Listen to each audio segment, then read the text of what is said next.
One spot left for Kansas basketball this offseason. Is Bill Self going to even fill it? Are they going to leave it unfilled? Are they going to still go for one of these international bigs? Let's break it all down on this episode of Locked On Jayhawks.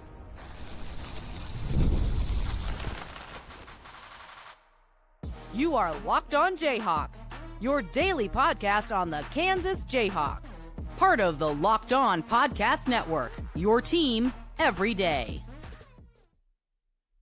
What's going on? Derek Johnson here. This is Locked On Jayhawks, and thank you for making it your first listen every day, whether you're tuning in on our YouTube page or anywhere free and available you get your podcast. And thank you to everydayers catching each and every episode of the show, including some pulling a little extra weight this week with some of our extra episodes with Cole Rosario and Paul Mbia committing to KU. We're going to get into one spot being left on the KU basketball, scholarship availability at this point for KU, where the roster stands.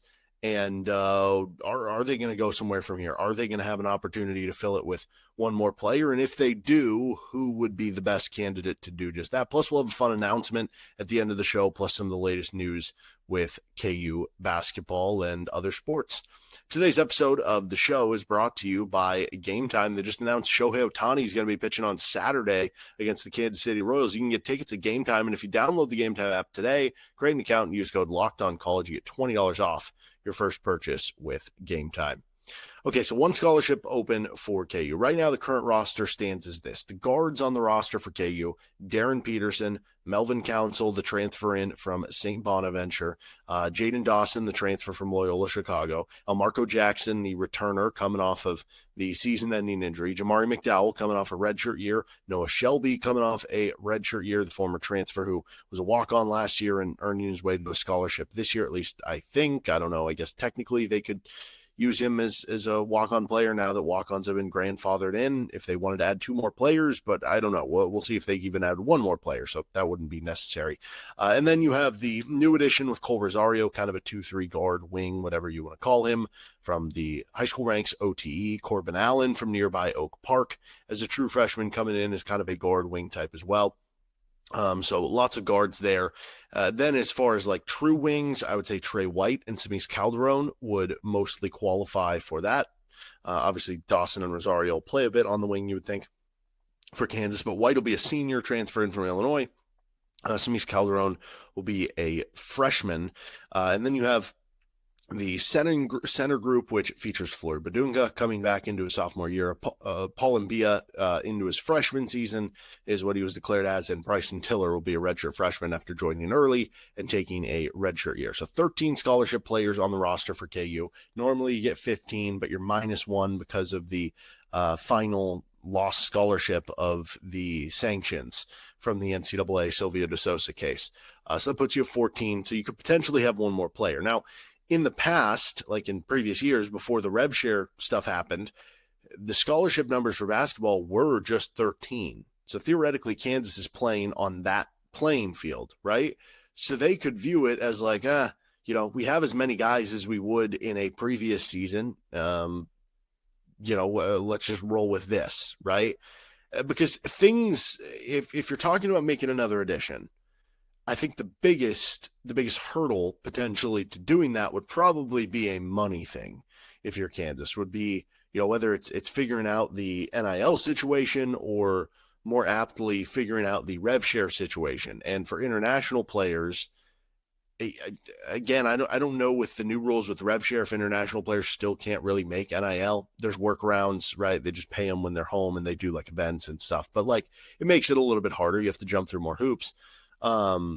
Maybe there's more of a set number with the rev share. And you look at it, and the roster is pretty expensive for KU. I know there was that report that like North Carolina, their roster was at like $14 million. And you look at the roster and you're like, that's a little bit underwhelming for what it is. I think you're going to see this throughout college basketball. The teams aren't going to be as deep this year. I think one reason why is because the COVID fifth-year players, for the most part, have filtered out. Obviously, there's still some players that are getting, extensions from the NCAA, so to speak, or winning their appeals to get that extra year. But for the most part, a lot of those players are going to be gone. And also you're seeing more players opt to, instead of, I don't know, like Duke added a center from Rice who was averaging like 2 points per game just because teams in Kansas and Duke and some of these good schools perspective, like there's not a lot of guys who are wanting to sign up to be the 10th or 11th man on some of these rosters. But let's just say, for instance, Darren Peterson's getting like $3 million from KU. That could be more, that could be less. Adidas seems to be paying him some sort of money, so maybe it's less with KU specifically, but I think KU is probably ponying up a good amount when we know that AJ DeBonta is getting like, what was the reported number? Somewhere between like 5 and 7 million for BYU. So let's say they're giving 3 to Peterson. Let's say you're giving 1.5 to Flory Badunga. Let's say Council, Dawson, White, those 3 transfer additions, plus El Marco, total around $3 million for the 4 players. That would be an average of $750,000 per player. And that might be a big undersale, to be clear. Like it seemed like the kind of throw around number for a Power 5 starter was like 1 million. So each of those guys might have cost 1 million. And El Marco is a former 5-star recruit. So like, I don't know, he could be costing $1 million, but let's just say 3 million total for those 4. That would put you between those 4 plus Peterson plus Flory at 7.5. And again, that's a conservative estimate. Then we throw in, say, I don't know, $1 million more total for Tiller plus Calderon. And again, it could be more because Tiller was a like top 25 recruit, or Tiller might be getting $1 million per year. Then we add in, say, like a 500,000 for McDowell, Shelby, and Allen combined. And again, that could be even more. Like, what if each guy's making 200K? So it'd be a little bit more. But at the minimum, just from all that math, that puts you at $9 million for this season. Then their 2 latest additions, Cole Rosario, he had a bunch of schools after him. He could have stayed in the class of 2026. So you had to probably pay him more to get him to move to the class of 2025, right? Like Duke wanted him for the class of 2026, but not for the class of 2025. So you would have had to pay him more to get him to jump up. You probably had to pay him a little more not to get him to visit those other schools, right? So that probably was a pretty penny to get him to come to Kansas.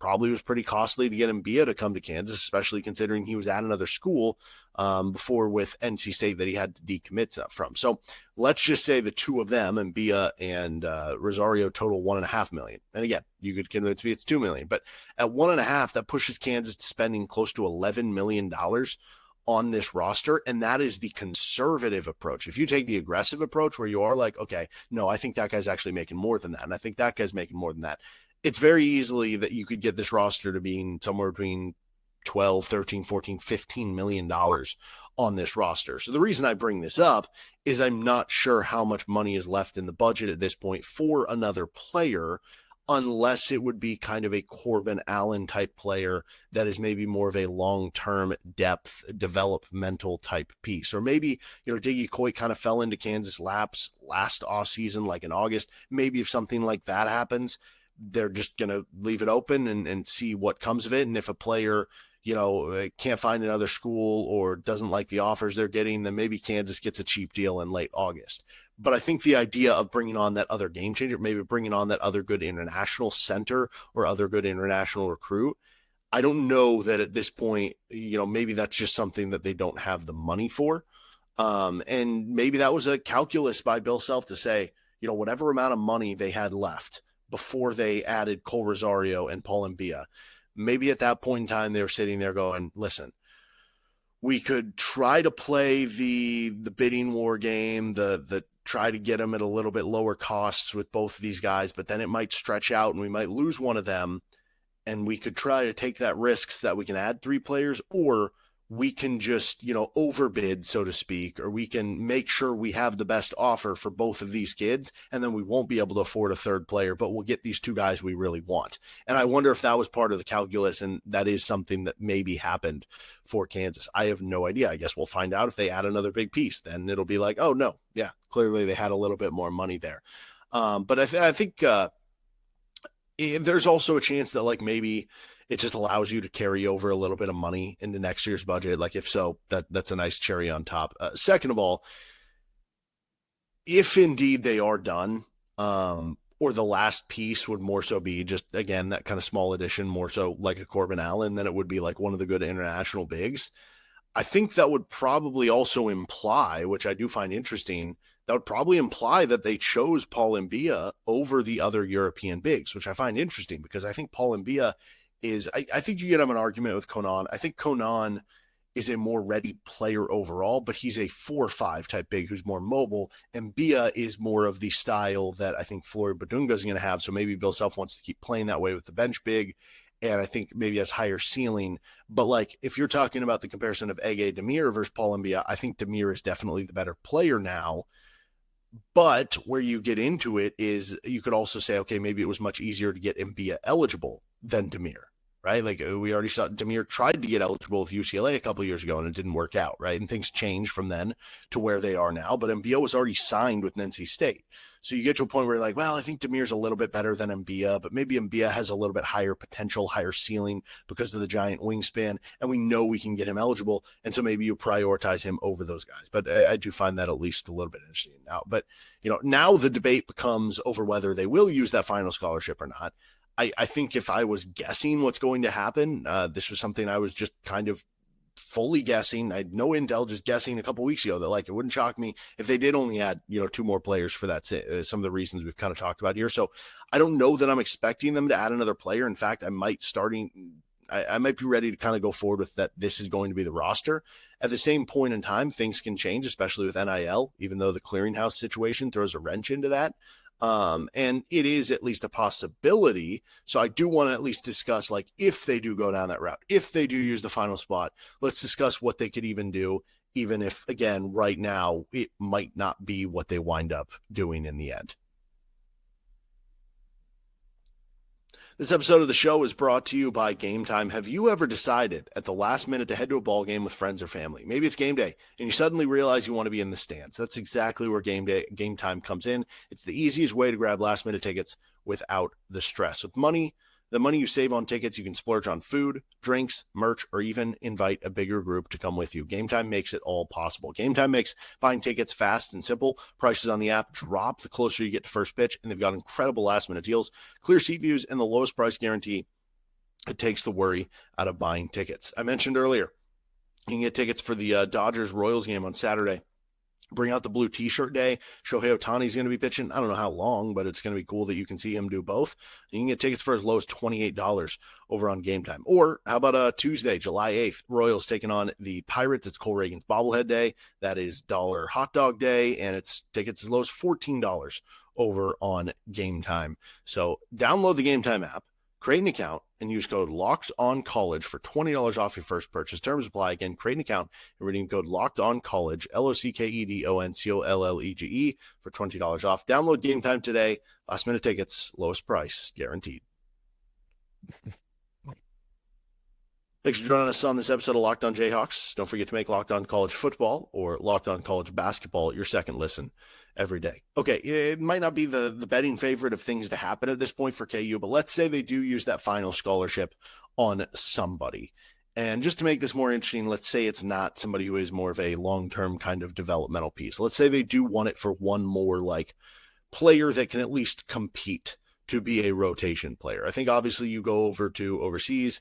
I talked a little bit about Kerem Konan, the big from Turkey. I think he would certainly still make sense for the roster because it's a roster that doesn't have a lot of guys who can play the 4. I mean, you can play Tiller at the 4 if you want to play 2-big basketball.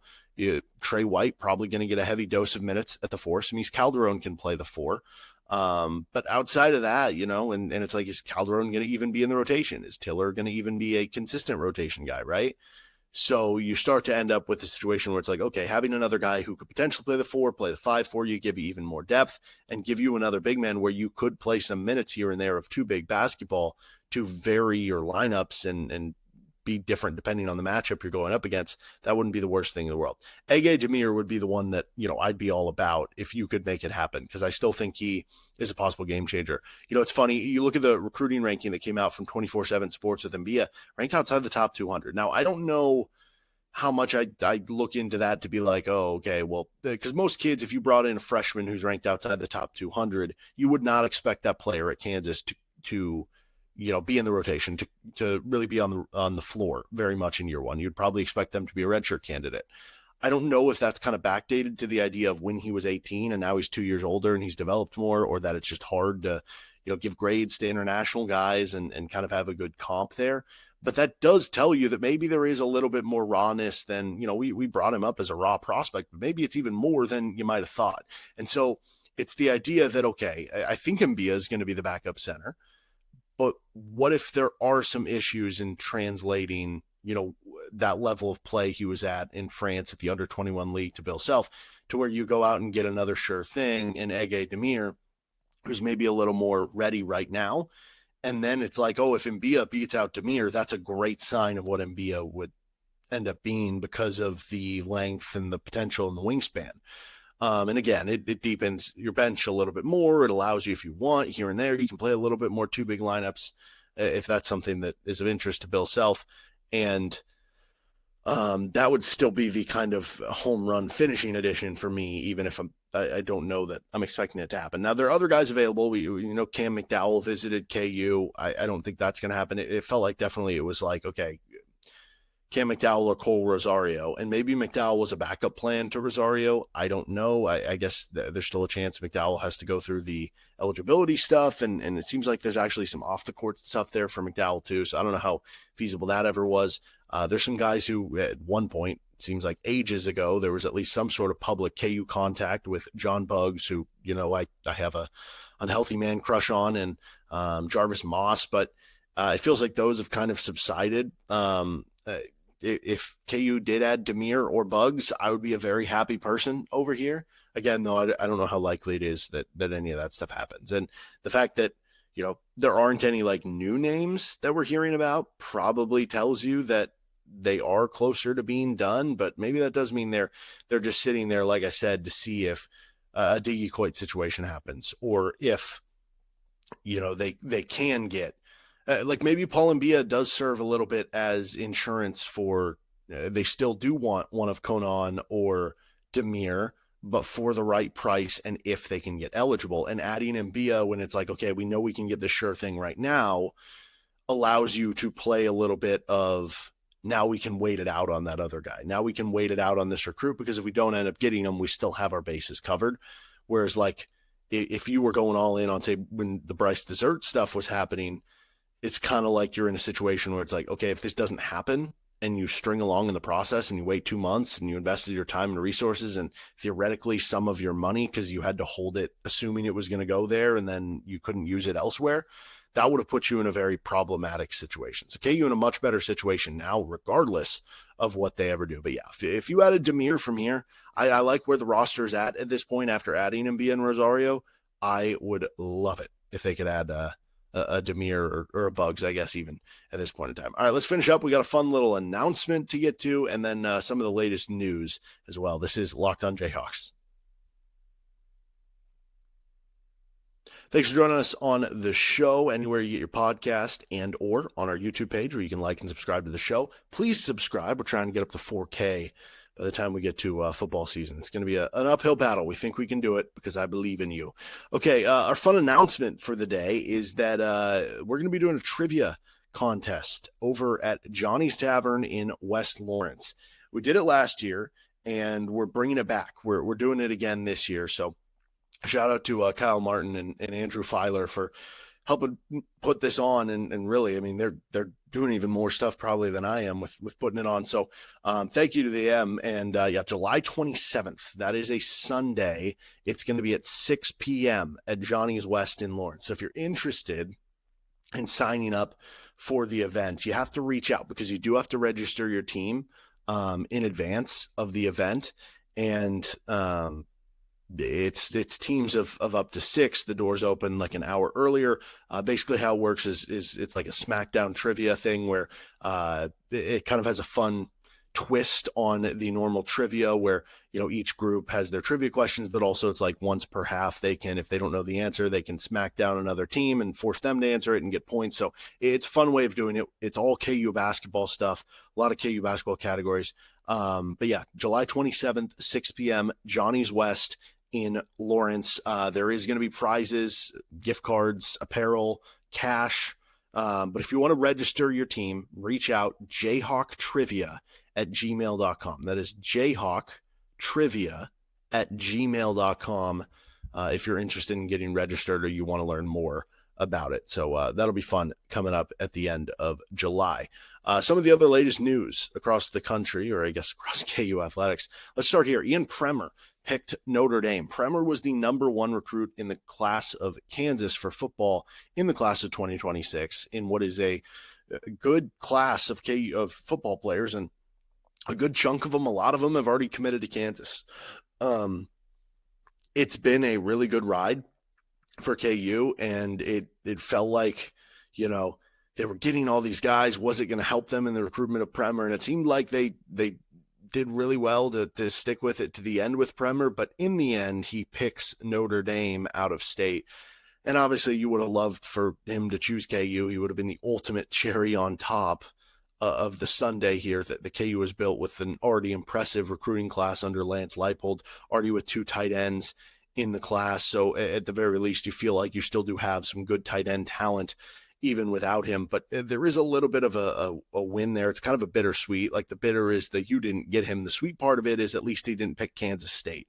And for so many years, Kansas State has dominated in-state recruiting, and Kansas has gotten a majority of the guys so far in this class of 2026. Now, we'll see if this leads to momentum down the road, if this is a continued thing, or if it's a one-year blip on the radar. But it would have felt like K-State was winning a lot back if they would have won the recruitment of Ian Premer, because it would have been like, oh, well, you got all these guys, but we got the dude who is, being nationally recruited by Oregon and Notre Dame, and on down the list for Ian Premer. So just kind of an interesting recruitment there, but one that, Kansas continues to recruit the state well. And right now, with him picking Notre Dame instead of K-State, it is a big difference in the class of 2026 between the two rivals, even though for most years previous, it was Kansas State kind of doing this to KU. So we'll see if KU can keep the momentum going, but you got to start somewhere, and they're kind of starting here in this class of 2026. Transfer news for KU baseball. We've mentioned some of the big transfers they've already added to this point. David Hogg is a transfer from LSU. LSU is consistently one of the baseball powerhouse, one of the best programs in the country. They were the national champions in the 2024 season of baseball. He came in as a top 100 recruit in the country. He goes to LSU this past season, plays sparingly, 12 games played for him with limited at-bats this past year. But again, this is a true freshman at a loaded school where probably a lot of times it's going to take you time to get on the field a little bit more. But again, a top 100 recruit. He's playing in the Northwood Summer League right now, which a lot of these guys play in summer leagues. He's hitting over 290, has over an 800 OPS right now. So he comes over to Kansas, and I'd imagine he'll be somebody that could very well play and be a starter right away for Kansas. That's a big-time get. And Dan Fitzgerald continues to work his magic. It's funny, a lot of these players, they've been able to, you find your diamonds in the roughs with JUCO recruits or players transferring in from D2s. And now, maybe with the success that the program has had, you're starting to get the attention of some guys who are, highly recruited guys that are maybe looking for an opportunity for playing time to go to a winning program. And I think really speaks to what Dan Fitzgerald is building and has built to this point in Lawrence. All right, that'll do it for this episode of Locked On Jayhawks. You can find our show anywhere you get your podcast, including on our YouTube page, where you can like and subscribe to the show. We'll see you next time for another edition of LOJ.